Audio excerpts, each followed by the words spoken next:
আসসালামু আলাইকুম। প্রিয় দর্শক, অন্য মঞ্চের আলোচনায় আজ আমাদের সঙ্গে রয়েছেন শিক্ষক ও সমাজ বিশ্লেষক নাহিদ আক্তার। নাহিদ আক্তার, আপনাকে আমাদের এই অনুষ্ঠানে স্বাগত জানাচ্ছি। ধন্যবাদ আপনাকে এবং অন্য মঞ্চের দর্শকদেরকে শুভেচ্ছা। নাহিদ আক্তার, একটা জিনিস আপনি খেয়াল করেছেন নিশ্চয়ই, নির্বাচনের কিন্তু আর খুব একটা বাকি নেই, 2 সপ্তাহ নেই, 2 সপ্তাহের কম সময় আমাদের জনগণকে বেছে নিতে হচ্ছে। তারা পরবর্তী 5 বছরের জন্য কাকে রাষ্ট্র ক্ষমতায় দেখতে চান, এবং এই পদে যাওয়ার জন্য, রাষ্ট্র ক্ষমতায় যাওয়ার জন্য রাজনৈতিক দলগুলোর মধ্যে যারা নির্বাচনের রেসে আছেন আর কি, তারা যার যার মতো নিজেদের প্রতিশ্রুতি দিচ্ছেন এবং পাশাপাশি প্রতিপক্ষকে ঘায়েল করার জন্য নানা ধরনের বাক্য শব্দ উচ্চারণ করছেন, সত্য মিথ্যা মিলিয়ে। আমার কেন যেন মনে হয়, একজন নাগরিক হিসেবে, একজন ভোটার হিসেবে কিছু কিছু বিষয়ে আমি বেশ কৌতুক অনুভব করছি। তারা এমন এমন প্রতিশ্রুতি দিচ্ছেন যা তাদের জীবন আচরণের সঙ্গে মেলে না। যাক, এগুলো নিয়ে আমরা আলোচনা করবো নিশ্চয়ই, এই কারণে করবো যে তাদের এই প্রতিশ্রুতি আসলে কতটুকু মানে বাস্তবায়নযোগ্য তাদের জন্য, সেগুলো আসলে জনগণের একটু ধারণা পাওয়া দরকার। আমরা আজকে বেসিক্যালি এই জামাতে ইসলামের কিছু প্রতিশ্রুতি নিয়ে কথা বলতে চাই। এর মধ্যে তারা রাজনীতির মাঠে অনেক কথাই বলেছেন, আহ, এবং তারা কিছুদিন আগে জুলাই সনদে স্বাক্ষরও করেছিলেন। সেখানে তারা স্বাক্ষর করে বলেছিলেন যে তারা ওখানে কি করবেন, 5% আসনে নারীকে মনোনয়ন দিবেন, এবং তারা আসলে একটি নারীকে মনোনয়ন দেননি। ফলে সেটা আসলে 0% দাঁড়িয়েছে। এর মধ্যে আল জাজিরাকে ওনারা একটা ইন্টারভিউ দিয়েছেন, ওনাদের প্রধান, এবং সেখানে বলেছেন যে কখনোই ওনাদের দলের নেতৃত্ব পর্যায়ে, শীর্ষ নেতৃত্বে নারী থাকবে না। আরেকটা কথা আলোচনা হচ্ছে যে তারা প্রথমে শরিয়া আইনের কথা আমরা দীর্ঘদিন শুনতাম, ইদানিং তারা বলছেন শরিয়া আইন তা আস্তে আস্তে বাস্তবায়ন করবে। এই যে বিষয়গুলো জামাত যা যা বলছে, আমি কয়েকটা বললাম, আপনি নিশ্চয়ই আরো ফলো করেছেন। আহ, যতটুকু আপনি দেখেছেন, আপনার কাছে কেমন মনে হয় যে জামাত ইসলামের এই যে প্রতিশ্রুতিগুলো, বিশেষ করে নারীদের প্রতি, যে যেহেতু আপনি একজন আহ, নারী অধিকার নিয়ে কাজ করেন, আপনার কাছে কেমন লেগেছে? ধন্যবাদ। জামাতের বিগত দিনের আলোচনায় আপনি দেখবেন যে 24-এর পরে নারী বিষয়টা সবচেয়ে বেশি উঠে এসছে বারবার। নারী বিষয় উঠে আসার পেছনে সবচেয়ে ইম্পর্টেন্ট কারণ যেটা আমি মনে করি, মানে যেটা গুরুত্বপূর্ণ, সেটা হচ্ছে নারীদের নিয়ে ওনাদেরকে প্রায় প্রশ্ন করা হয়, মানে প্রশ্নবাণে জর্জরিত করা হয় এবং ওনাদেরকে বিব্রতও করা হয়। তো ওনারা এই বিব্রতিকর পরিস্থিতির থেকে বাঁচার জন্য ওনারা কিন্তু নারী বিষয়টা বারবার টেনে আনছেন। যেমন ধরেন, কিছুদিন আগে জামাতের আমির বলেছিল যে 5 ঘন্টা তারা মানে নারীকে আহ, কাজ করার সুযোগ দিবে, এবং যে নারী কাজ করবে না সেই নারীকে তারা হচ্ছে স্পেশালি তারা ভাতা দিবে বা টাকা পয়সা দিবে। এই ধরনের একটার পরে একটা তারা স্ট্র্যাটেজি চেঞ্জ করে করে তারা কথা বলছে। তো এখন যখন শরিয়া আইনের কথা আসে, প্রশ্নটা আসে, তখন কিন্তু নারীরা ডাইরেক্ট ভিকটিম হয়। আপনি দেখেছেন আফগানিস্তানের কি অবস্থা। আফগানিস্তানে এখন একেবারে মানে ষষ্ঠ শ্রেণী পর্যন্ত, মানে তারও নিচে নেমে গেছে এখন, মানে অনেকে বলে তৃতীয় শ্রেণী পর্যন্ত নারীরা পড়তে পারবে। তো আম, এছাড়া নারীরা আর কি লেখাপড়া করতে পারবে না। এছাড়া দেখেছেন যে নারীদের যে পোশাক, সেটাও পুরুষ দর্জি সেলাই করতে পারবে না, নারীরা জোরে কথা বলতে পারবে না, ইন্টারনেট ব্যবহার করতে পারবে না। তো শরিয়া আইন যেখানে আর কি সিদ্ধ, যেখানে শরিয়া আইন কায়েম করা হয়, সেখানে নারীরা হচ্ছে সবচেয়ে বড় যেহেতু ভিকটিম হয়ে দাঁড়ায়, এবং নারীরা একেবারেই পেছনে চলে যায়। নারীদের যে এজেন্সি, সেই এজেন্সি বলতে কিছু থাকে না। তো ওই জায়গাটায় কিন্তু জামাতকে বারবার প্রশ্ন করা হয় যে তাহলে বাংলাদেশের নারীদের অবস্থা ওরকম হবে কিনা। এখন আপনি আফগানিস্তান আর এবং বাংলাদেশের মধ্যে যে সামাজিক যে ভিন্নতা, এবং দীর্ঘদিন ধরে যে আমাদের নারীরা অনেকটা ধরেন সবাই তো আর ইয়ে পরে না, বোরকা বা হিজাব পরছে না বাংলাদেশে। বাংলাদেশে বিভিন্ন ধরনের আম, নারী, বিভিন্ন ধরনের অবয়বে নারীরা আবির্ভূত হয়। সেক্ষেত্রে আম, জামাতের জন্য একটা বড় একটা প্রেশার হয়ে দাঁড়িয়েছে হচ্ছে নারী। হ্যাঁ, যার ফলে তারা কিন্তু আপনি খেয়াল করেছেন কিনা, বিভিন্ন টক শোতে তারা বলেছেন যে তারা একবারে শরিয়া আইন কায়েম করবে না। হ্যাঁ, এবং এইটা বলে তারা বেশ বেঁচে যাচ্ছে। কেউ কিন্তু তাদেরকে প্রশ্নটা করছে না পরবর্তীতে যে তাহলে কিভাবে আপনারা শরিয়াটা পালন করবেন। তখন বলছে যে তারা ধাপে ধাপে শরিয়া আইনটা কার্যকর করবে। তাহলে ধাপে ধাপে করা আর যে এসেই একেবারে সম্পূর্ণরূপে শরিয়া আইন বলবৎ করা, এই দুটোর মধ্যে খুব যে বিস্তর মানে আকারে পার্থক্য আছে আমি সেটা মনে করি না। যেমন ধরেন, আপনি ক্ষমতায় আসলেন আজকে, কালকেই তো আর আপনি সমস্ত আইন পরিবর্তন করতে পারবেন না। একটা দেশের সংবিধান আছে, সেইটাকে পরিবর্তন করতে হবে। সবকিছু মানে আইনের প্রত্যেকটা ধারা উপধারা সবকিছু পরিবর্তন করতে তো ধাপে ধাপেই আহ, করতে হবে। তো তারা তো ওটাই বলছে, এটা খুব স্বাভাবিক। তার মানে কি, শরিয়া আইন তারা আলটিমেটলি করবে। কালকে জামাতে আমিরের একটা বক্তব্য আপনি শুনেছেন কিনা জানি না, একটা একটা ইয়াং মেয়ে, মনে হয় উনি মিডিয়াতে কাজ করে, সে অনেক আর কি রিভিলিং পোশাক পরা, তো সেই মেয়েটা বলছে যে সে জামাতকে পছন্দ করে, সে চায় জামাত মানে ক্ষমতায় আসুক। এটা নিয়ে জামাতের আমির গতকালকে খুবই আহ, মানে প্রাইড নিয়ে, হ্যাঁ, খুবই আর কি এক্সাইটমেন্ট নিয়ে সে বলেছে যে আজকালকার যে একটু ওনার একেবারে ওনার ভাষ্য মতে যে একটু ভিন্ন রকমের পোশাক পরাও একজন নারী বলছে যে সে জামাতকে চায়। এবং সে পুরা যে তার স্পিচটা ওটাকে কোট করেছেন, এবং সে অসম্ভব আনন্দের সাথে এই জিনিসটা করেছে। তাহলে সে যদি তারা যদি মূলত নারী স্বাধীনতায় বিশ্বাসী হয়, যেটা তাদের নির্বাচনের কারণে, নির্বাচনে জয়লাভের কারণে তারা এই এই জিনিসটা চেঞ্জ করেছে, তারা এখন তাদের বোল পরিবর্তন করেছে, এটা একেবারে শুধুমাত্র নির্বাচনে জয়লাভ করার জন্য। এবং আমার মনে হয় এটা জামাতের কৌশলের একটা অংশ, এবং তারা যে কোনো ভাবে, যে কোনো উপায়ে তারা নির্বাচনে জয় লাভ করতে চায়। এবং এই জয় লাভ করার জন্য তারা যে কোনো ধরনের বয়ান এবং তাদের পূর্ববর্তী যে ধরনের কথোপকথন, যা আইন কানুন তারা প্রয়োগ করতে চেয়েছিল, সেগুলি পরিবর্তন করবে, এটা করবে, সেটা করবে। বিএনপি যা যা করেছে, সবকিছু কপি করা থেকে শুরু করে একেবারে হুবাহু 31 দফা দেয়া থেকে শুরু করে, মানে সবকিছুই আমার কাছে মনে হয়েছে এগুলি সব হচ্ছে এক সম্পূর্ণভাবে আপনার ইলেকশনে জেতার একটা কর্মসূচি। না, আপনি যেটা বললেন যে একজন আধুনিক পোশাক পরিহিতা নারীর যে বয়ান, সেটা উচ্চারণ করতে যে জামাতের আমির বেশ আনন্দিত ভঙ্গিতে করেছেন। কিন্তু আনন্দিত ভঙ্গিতে করে থাকেন, অন্যায়টা কি করেছেন? ওনাকে কেউ সমর্থন করলে, আমাকে যদি কেউ সমর্থন করে, আমি আনন্দিত হব না? আমার পলিসি যদি, মানে যাকে আমি মনে করেন, অনেকে মনে করে যে এই ধরনের নারীরা হয়তো আমার সঙ্গে আমার পলিসিকে সমর্থন করবে না, কিন্তু তারাও যদি আমার পলিসিকে সমর্থন করে, তাহলে আমার আনন্দিত হওয়াতে আপনি ভুলটা কোথায় দেখেন? আমি কিন্তু কোনো ভুলও দেখিনি, এবং সে যে খুব আনন্দিত হয়েছে সেটা কোনো দোষেরও না, বরঞ্চ খুবই আনন্দের তার জন্য।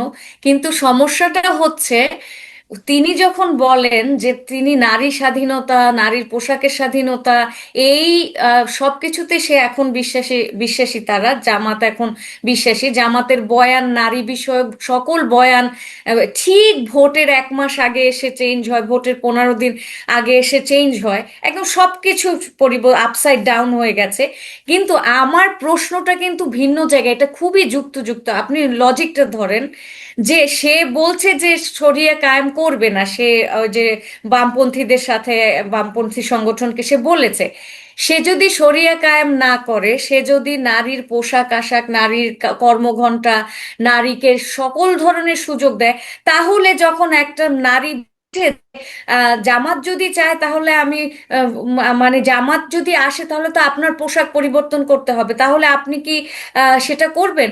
মেয়েটা বলছে হ্যাঁ আমি করব, আমি জামাতই পছন্দ করি। তাহলে সেইটার এত খুশি হয়ে যাওয়ার সাথে যে সে কানেকশনটা তৈরি করেছে, সে সে কিন্তু আপনার ওই বয়ানটাও কিন্তু মনে করে দেখতে হবে, যখন তিনি বলেছিলেন যে তিনি ধীরে ধীরে ধাপে ধাপে মানুষের মন মানসিকতা পরিবর্তন করবে, ধীরে ধীরে ধাপে ধাপে সমাজকে পরিবর্তন করবে। তার মানে কি, যে নারীরা যেভাবে চলাফেরা করছে, ইভেন পুরুষরা হাফ প্যান্ট পরছে। আজকে সকালবেলা আমি একটা ভিডিও দেখেছি, মানে জামাতের কিছু লোকজন, বাচ্চা ছেলেরা একেবারে 10-11 বছরের ছেলেরা হাফ প্যান্ট পরে ফুটবল খেলছে, সেই আবার ক্রিকেট খেলছে, সেই খেলায় তারা হাফ প্যান্ট পরে খেলতে দিবে না। তার মানে কি, যে হাফ প্যান্ট হাঁটু দেখানো সেটা ছেলেরাও পারবে না। তার মানে কি, এটা নারী পুরুষ উভয়ের ক্ষেত্রে তারা কিন্তু এখনই করছে। ডাকসুর নির্বাচনের পরে আপনি দেখেছেন যে কিভাবে এই যে একজন একটা সাধারণ একটা বাচ্চা ছেলে যে কিনা ওখানে রান্না বান্না করে, সে হাফ প্যান্ট পরা ছিল, তাকে জোর করে ফুল প্যান্ট পরিয়েছে। তো প্রত্যেকটা জিনিস, এবং তারা সব শিক্ষক তাদের যাদের পছন্দ তাদেরকে রাখবে আর বাকি সব বহিষ্কার করবে। তো এই যে জোর জবরদস্তি করে যে তাদের মতবাদের লোক, তাদের লোকজন বসানো, এবং এই জিনিসটা তারা এখনই করছে, তার মানে এই যে ধাপে ধাপে ধাপে ধাপে তারা তো ওটাই করবে। এবং তার খুশি হওয়া অসম্ভব এক্সাইটমেন্টের সাথে, তার যে সে কোন দিকে যাবে, সে যে কি করবে, সেইটার আলটিমেটলি বহিঃপ্রকাশটা তো পাচ্ছি আমি। কারণ তাহলে তো সে খুশি হতো না, সে বলতো এটা কোনো ব্যাপারই না, এই বয়ান তো সে নিয়ে আসতো না, আসতো না, উনি পরিবর্তনটাকে উপলব্ধি করতে পারছেন এবং পরিবর্তনটা সবার সঙ্গে শেয়ার করেছেন। পরিবর্তনের যে মানসিকতা মানুষের মধ্যে তৈরি হয়েছে, এটা উনি শেয়ার করছেন। দেখেন, আমরা যে অভিযোগগুলি করছি যে ওরা যদি ক্ষমতায় আসে তাহলে শিক্ষকদের সব ওনাদের লাইনের লোকজনকে আনবে, এটা তো নতুন নাই দেশে। আগে যারা ক্ষমতায় ছিল, আওয়ামী লীগ যখন ক্ষমতায় ছিল, আওয়ামী লীগ কিন্তু তাদের সমস্ত শিক্ষকদের আনেনি। আওয়ামী লীগ কি বিভিন্ন শিক্ষা প্রতিষ্ঠান থেকে জামাতকে নিষিদ্ধ করেনি? ওটা করা কি ঠিক ছিল? ঠিক ছিল না তো। তো ওটা যদি আমরা মেনে নিতে পারি, ওটা যখন থাকে তখন যদি আমাদের কোনো কষ্ট না হয়, এখন তারা ওটা করতে পারে এটা ভেবে আমি কষ্ট কেন পাবো? এখানে বিস্তর একটা পার্থক্য আছে, বিশাল পার্থক্য। আওয়ামী লীগ এটা একেবারে সঠিক করেনি, এবং কোনো দলই যদি নিজেদের লোকজনকে বসায়, সেটা বিরাট বড় অপরাধ, এবং আমি এর ঘোর বিরোধী। কিন্তু এখানে একটা আওয়ামী লীগ বা বিএনপির সাথে বিস্তর যে পার্থক্যটা, সেটা আমি দেখাচ্ছি একজন শিক্ষক হিসেবে। আমি যে জিনিসটা প্রতিদিন ফেস করি, যেমন সায়েন্স, বিজ্ঞানের সাথে যে থিওলজি, ধর্মতত্ত্বের যে সমস্ত বিষয়বস্তু, সেগুলি তো সম্পূর্ণ কন্ট্রাডিক্টরি। আপনি যখন ইভলিউশন পড়াবেন, ন্যাচারাল সিলেকশন পড়াবেন, সায়েন্সের বিভিন্ন এরকম হাজারটা আমি বলতে পারবো, সেই সেই যে থিওরি, সেটার সাথে আপনার এই যে ক্রিয়েশন মিথোলজি, যেভাবে মানুষ ইভলভ করেছে, সেটা তো যায় না। তার মানে কি, দেখেন যে মানুষ ধীরে ধীরে ইভলভ করেছে ন্যাচারাল সিলেকশনের মাধ্যমে। কিন্তু আমরা জানি যে থিওলজি বলছে যে আমরা অ্যাডাম অ্যান্ড ইভের মাধ্যমে, মানে ইসলামিক যেটা ডক্ট্রিন, সেটা বলছে অ্যাডাম অ্যান্ড ইভের মাধ্যমে মানব সভ্যতা প্রসার ঘটেছে। আমরা এক ধীরে ধীরে ধীরে ধীরে এভাবে মানুষ থেকে এভাবে আমরা হয়েছে। এই ক্ষেত্রে সায়েন্সের এটা খুব রিসেন্ট একটা ঘটনা, এটার কিন্তু আপনি যদি টাইম লাইন দেখেন, খুব সেদিনকার ঘটনা। কিন্তু বিজ্ঞান বলছে আমরা অনেক বছর ধরে ইভলভ করেছি। তাহলে এই যে বিজ্ঞানের সাথে প্রত্যেকটা জায়গায় কন্ট্রাডিকশন, তাহলে ওনারা যখন, ওনাদের শিক্ষকরা তো সায়েন্স টেকনোলজি এগুলি ওইভাবে পড়াবে না, এগুলি থিওলজির বেসিসে পড়াবে। কিন্তু আওয়ামী লীগের একটা বা বিএনপির একজন শিক্ষক যদি হয়, ওই শিক্ষক হতে পারে সে দলের চামচা বা দলের মোসাহেবি করতে পারে, কিন্তু সে কিন্তু আপনার পড়াশোনার যে কন্টেন্ট, যে বিজ্ঞান ভিত্তিক সমাজ এবং গবেষণা ভিত্তিক ক্রিটিক্যাল থিঙ্কিং, সবচেয়ে বড় সমস্যা যুক্তিবিদ্যার প্রচার প্রসার, লজিক্যাল যে থিঙ্কিং, যে আপনার প্রশ্ন করা, আপনি যে প্রশ্ন করতে পারেন, প্লুরালিস্টিক সোসাইটি তৈরি করা, বহুত্ববাদ, যে বহুমতের মানুষ থাকবে, আপনি হিন্দু, মুসলমান, বৌদ্ধ, খ্রিস্টান, এবং নাস্তিক আস্তিক বিভিন্ন ধরনের মানুষ থাকবে, সবাইকে নিয়ে যে একটা সোসাইটি হইতে পারে, ওই ধারণাটাই তো উঠে যাবে। যে শিক্ষক ধরেন একটা টপিক, যখন ধরেন একটা আওয়ামী লীগ বা বিএনপির শিক্ষক পড়াবে, উনি ওইটাকে ম্যানুপুলেট করবে না, উনি যা আছে তাই পড়াবে। কিন্তু ধর্মতত্ত্বের সাথে একেবারে সম্পূর্ণ কন্ট্রাডিক্টরি যে টার্মগুলি আছে, যে থিওরিগুলি আছে, সেগুলি পড়াবে না। তাহলে বিজ্ঞান ভিত্তিক যে প্রসার এই সমাজে, তা হবে না। নারীর যদি অধনস্থতা আবার হয়, নারী যদি ঘরে আবার আপনি জোর করে ডোমেস্টিকেট, গৃহপালিত পশু বা প্রাণী বানিয়ে ফেলি আমরা আবার, নারীকে যদি তার এজেন্সি, তাকে ক্ষমতায়িত না করেন, আমি যদি আমার মতো থাকতে না পারি, আমার পুরা শরীর, বায়োলজি, সাইকোলজি যদি একটা ফিলোসফি কন্ট্রোল করে, তাহলে আমি কিভাবে ফ্লারিশ করব? আমার নলেজ তো ইন্ডিপেন্ডেন্ট থাকছে না। আমার যে জ্ঞান আমি যে হ্যাঁ, প্রডিউস করব, সেটা একটা কিভাবে জিনিস করব? আপনি আমাকে বলেন, যে এই যে নারীর অবস্থান এটা বর্ণনা করতে গিয়ে, অথবা এটার ভবিষ্যৎ চিন্তা করতে গিয়ে, আমরা কিন্তু বারবার আফগানিস্তানের কথাটাই ভাবছি। কিন্তু আফগানিস্তান ছাড়াও তো ধরেন আপনার ইরানেও তো ইসলামী এক ধরনের শরিয়া শাসন আছে, অথবা আপনার টার্কিতেও তো এক ধরনের ইসলামী শাসন আছে। তো সেখানে তো আর আফগানিস্তানের মতো হচ্ছে না, আমরা তো ওরকম হতে পারি, আমরা তো টার্কির মতো হতে পারি। মানে জামাতের যে শরিয়া আইন, সেটা তো বাংলাদেশকে টার্কিতে পরিণত করতে পারে। তাহলে সেক্ষেত্রে সমস্যা কোথায়? আপনি আতঙ্কিত হচ্ছেন কেন? বাংলাদেশে অলরেডি কিছু কিছু ঘটনা দেখে আতঙ্কিত হচ্ছি। বাংলাদেশের সাথে টার্কির কোনো মিল নেই। টার্কি আমি গিয়েছি, টার্কি হচ্ছে, আপনি জানেন যে টার্কিতে একটা রিভলিউশন হয়েছিল। টার্কি অনেক আধুনিক, টার্কি চলে হচ্ছে ইউরোপীয় ভাবধারায়, আবার ইসলামিক ডক্ট্রিনও ওখানে আছে। কিন্তু আমাদের এখানে আমরা 24-এর পরে দেখেছি নারী হেনস্থাকারীকে ফুলের মালা দিয়ে বরণ করা হয়, হাফ প্যান্ট পরে ছেলে বাচ্চারা খেলতে পারে না, নারীদের চোখটাও ঠিক মতো দেখা যাচ্ছে না, ইদানিং দেখাতে পারছে না। তার হাতটা যে এই যে এই গরমে কালো একটা পোশাক পরে, তার কালো একটা মানে ইয়ে দিয়ে, গ্লাভস দিয়ে, যেটা কিনা শীতের দেশে পরে, সেটা দিয়ে তার তার হাতটা পর্যন্ত দেখা যায় না। আমরা তো অলরেডি দেখছি যে জামাতের আমির বলছে 5 ঘন্টা আম, কাজ করতে পারবে। তারপরে আবার যেই নারী বলছে যে জামাত আসলে সে আর কি হিজাব পরতে তার আপত্তি নাই, সেটা নিয়ে সে খুশি হয়ে যাচ্ছে। আমরা তো একের পর এক ঘটনা দেখতে পাচ্ছি। হিন্দু একটা ছেলেকে পুড়িয়ে মারা, তারপরে হচ্ছে এই যে সমস্ত যে অঘটনগুলি ঘটছে, যে টিএসসি তে কি হচ্ছে আপনি দেখছেন, যে মানে জামাত না, শিবিরের যে শিবির। দেশে যে মৌলবাদী অঘটনগুলো ঘটছে, এগুলো অবশ্যই নিন্দাযোগ্য। কিন্তু আমার প্রশ্ন হচ্ছে, সমস্ত মৌলবাদী অঘটনের জন্য আপনি জামাতকে দায়ী করবেন কেন? এগুলোর সঙ্গে তো জামাত জড়িত নয় বলে তারা বিভিন্ন সময় বলেছে। আচ্ছা, তারা তো একটা জোট তৈরি করেছে, তাই না?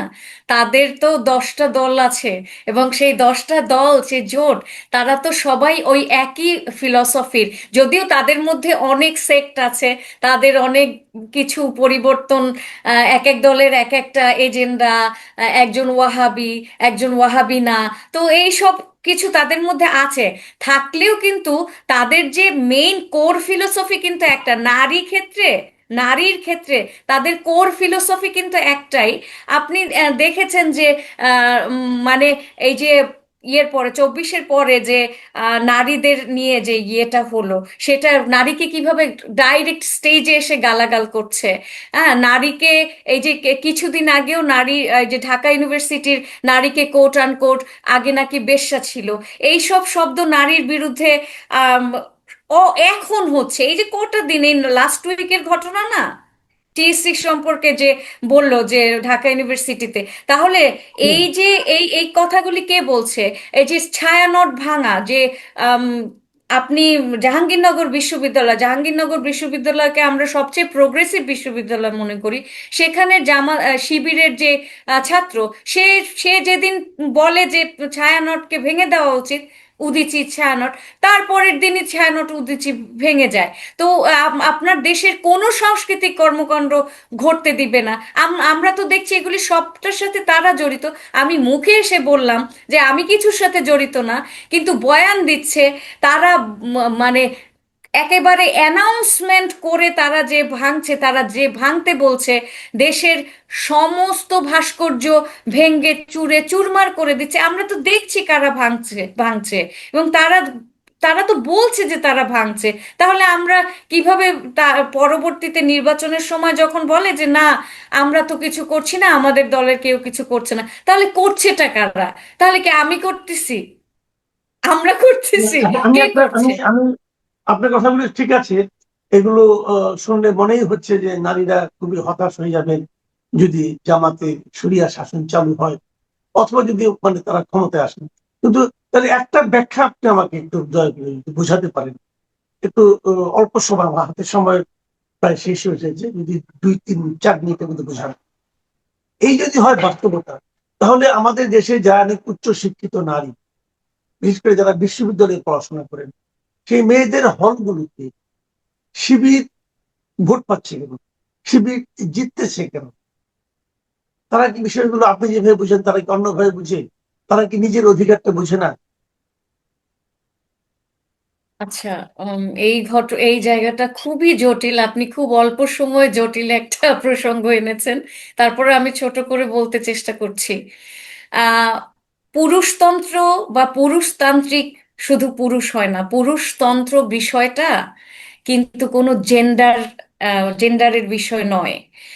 এটা হচ্ছে আহ, এমন একটা সিস্টেম, যেই সিস্টেমের অংশ নারীও হতে পারে, পুরুষও হতে পারে, হিজড়াও হতে পারে। সুতরাং নারী হলেই যে সে পুরুষতান্ত্রিক নয়, বা সে কোনো অর্থোডক্সি আপনার উপরে চালিয়ে দিবে না, সেটা ভাবার কোনো কারণ নাই, ফার্স্ট অফ অল। সেকেন্ডলি, জামাত, আমরা সবাই জানি, আমি কিন্তু একদম প্রথম আপনার সাথে যখন আমার টক শো হয় সেই সময় থেকে একই কথা বলে এসেছি, যে দীর্ঘদিন ধরে তারা তালিমের নামে এক ধরনের বয়ান নারীদেরকে বুঝিয়েছে। নারীদের ভেতরে তারা একেবারে প্রবেশ করেছে কিভাবে? যে ইসলাম নারী ধর্ম হিসেবে গিয়েছে, কিন্তু যে ইসলাম নারীকে রক্ষা করবে, বা ইসলামিক যে ডক্ট্রিন, ইসলামিক যে ফিলসফি, সেটাকে তারা বুঝিয়েছে, এবং সেটার মাঝখানে মাঝখানে তারা সেটার রক্ষা কে করে সমাজে? তার মানে ইসলামকে রক্ষা করে হচ্ছে জামাত এবং শিবির। জামাত শিবির এই ধরনের দলগুলি হচ্ছে ইসলামের রক্ষক। তারা ইসলাম ইকুয়ালস এই দলগুলিকে বুঝিয়েছে। ইসলাম যে সেপারেট একটা আইডিওলজি, এটা যে একটা ধর্ম, সেই জায়গাটাতে না রেখে তারা খুব চতুরতার সাথে ইসলামকে একটা দলীয় রাজনীতির বা কিছু দলীয় রাজনীতির পার্ট হিসেবে তৈরি করতে সক্ষম হয়েছে। এবং এই জিনিসটা একেবারে রুট লেভেলে, একেবারে গ্রাম পর্যায় থেকে শুরু করে একদম আপার লেভেল পর্যন্ত এমন কোনো জায়গা নাই যেখানে জামাত শিবির এই জিনিসটা হলে, প্রত্যেকটা হলে যেই জায়গায় তারা এই তালিম করে না। এবং এই তালিমের দেখেন ব্যাপারটা কি, সেই যারা তালিম করেছে, সেই তালিম করা নারীরাই কিন্তু এখন এই রাজনৈতিক প্রচারণা করেছে। তার তার কারণ কি, তারা খুব চতুরতার সাথে এই নারীদেরকে সম্পৃক্ত করেছে তাদের রাজনৈতিক যে অঙ্গন, হিডেন যে গুপ্ত রাজনৈতিক জায়গা, সেখানে তাদেরকে ইনক্লুড করেছে। এবং বছরের পর বছর, আপনি বলতে পারেন 25 বছরের বেশি সময় ধরে, আমি যখন ছোট ইয়াং, আমি তখন থেকে তালিম দেখি। তখন থেকে নারী কি পোশাক পরলে ভালো হবে, সেই পোশাকটার পরিবর্তন আপনি দেখবেন যে গত 25 বছরে ধীরে ধীরে ধীরে ধীরে একটা থেকে একটা, একটা থেকে একটা এসছে। সেখান থেকে নারীদেরকে রাজনীতিকরণ, সেটাও কিন্তু ধীরে ধীরে ধীরে ধীরে গুপ্তভাবে হয়েছে। হলগুলিতে ধীরে ধীরে ধীরে ধীরে নক করে করে তাদের ছেলেরা ভালো, শিবিরের ছেলেরা ভালো, তারা আসলে সমস্ত এবং একটা নতুন বয়ান আমি দেখতে পাই মার্কেটে, যেটা খুবই দুঃখজনকভাবে আমি বলতে চাই, সেটা হচ্ছে জামাত নাকি দুর্নীতি করে না। তাহলে এই যে গুপ্ত রাজনীতি, মিথ্যে বলে রাজনীতি করা, এগুলি দুর্নীতি না? তারা যা করছে এগুলি দুর্নীতি না? প্রত্যেকটা ব্যাপারে যে তারা যেটাকে আমি কোট আন কোট মুনাফিকি বলবো, যে ভিতরে থেকে তারপরে তারা এই কাজগুলি করছে, কেন তারা ওপেনে করুক, ওপেনে বলুক যে এটা আমাদের রাজনীতির অংশ, আমরা নারীদেরকে ইনক্লুড করতে চাই। কিন্তু নারীদেরকে তারা কোথায় ইনক্লুড করেছে? নারীদেরকে তাদের প্রোপাগান্ডা মেশিন, প্রচারণা, প্রচারক এবং ভোট চাওয়ার যন্ত্র হিসেবে একটা মেশিনের এক্সটেনশন হিসেবে ইউজ করছে। কিন্তু ওই মেশিনটার মেইন যে কেন্দ্রবিন্দু তাতে তারা নাই। জামাতের আমির বলেছে একজন নারী কোনোদিন তাদের ফিলসফি অনুযায়ী, তাদের যে দলীয় যে শৃঙ্খলা বা যে তাদের যে সমস্ত আইডিওলজি, সেটার বেসিসে নারী কখনো আম, জামাতের আমির হতে পারবে না। কিন্তু নারীকে দিয়ে তারা প্রচারণা কর্মী হিসেবে কাজ করতে পারবে, কর্মী হিসেবে তাদেরকে ঢালাওভাবে কাজে লাগাতে পারবে, কিন্তু নেতৃস্থানীয় অবস্থায় তারা থাকতে পারবে না। তাদেরকে কিন্তু টক শোতেও নেয়, কারণ তাদেরকে এই যে তারা কিন্তু মারাত্মক কথা বলতে পারে। তাদেরকে দিয়ে টক শো করাবে, সব প্রচার প্রচারণা প্রপাগান্ডা সব করাবে, কিন্তু তাদেরকে লিডারশিপ পজিশনে আপনি কোনো জায়গায় দেখবেন না। কোনো জেলা আমির দেখেছেন? বাদ দিলাম মানে প্রধানমন্ত্রী, আমির প্রধানমন্ত্রী বাদ দিলাম, আমির রাষ্ট্রপতি, কই আপনি দেখান তো যে কোনো জেলা আমির আছে কিনা নারী, বা কোনো ছোট্ট একটা ওয়ার্ডের প্রধান কিনা আমির আছে নারী? নেই। কারণ নারীকে তারা কোনো দিন ক্ষমতায়িত করবে না। নারীদের তারা ব্যবহার করবে প্রচারণার কাজে, কর্মী বাহিনী হিসাবে। কারণ নারীদের ভোট দরকার, তাদের নারীদের ভোট চাই, নারীদের সাপোর্ট চাই, কিন্তু নারীর ক্ষমতায়ন তাদের দরকার নেই, তারা চায় না জি সেটা, এটাই আসল কথা। জি, অনেক ধন্যবাদ, অনেক ধন্যবাদ জনাব নাহিদ আক্তার। আহ, আপনি অনেক কিছু বললেন, আমিও কিছু কুতর্কের অবতারণা করার চেষ্টা করলাম। এ কারণে যে বিষয়গুলো আসলে অনেকেই নানাভাবে বলে থাকেন, কিন্তু আমার মনে হয় যে প্রকৃত চিত্রটা মানুষের সামনে আসা দরকার। এবং জামাতের যে বক্তব্যগুলো যারা দিচ্ছে নির্বাচনকে কেন্দ্র করে, সেগুলো নিয়ে আসলে নারীদের সম্পর্কে ওনারা যা বলছেন, সেগুলো নিয়ে নারীরা কি ভাবছেন। ওনারা হয়তো আপনার মতো, আপনার বিপরীতে আরো 10টা নারীকে দাঁড় করিয়ে দিতে পারেন। তারা যা বলবে সেটা তো জামাত নেতৃবৃন্দের কণ্ঠে আমরা শুনি। কিন্তু তার বিপরীত দিকে যে বক্তব্যগুলো আছে, এগুলো প্রিয় দর্শক আমরা আজকে নাহিদ আক্তারের মুখে শুনলাম। আপনারা নিজেরাই বিচার করুন যে আসলে জামাত কি চাচ্ছে, আপনি কি চাচ্ছেন, অথবা আমাদের কি চাওয়া উচিত। এখন এই পর্যন্তই। আল্লাহ হাফেজ।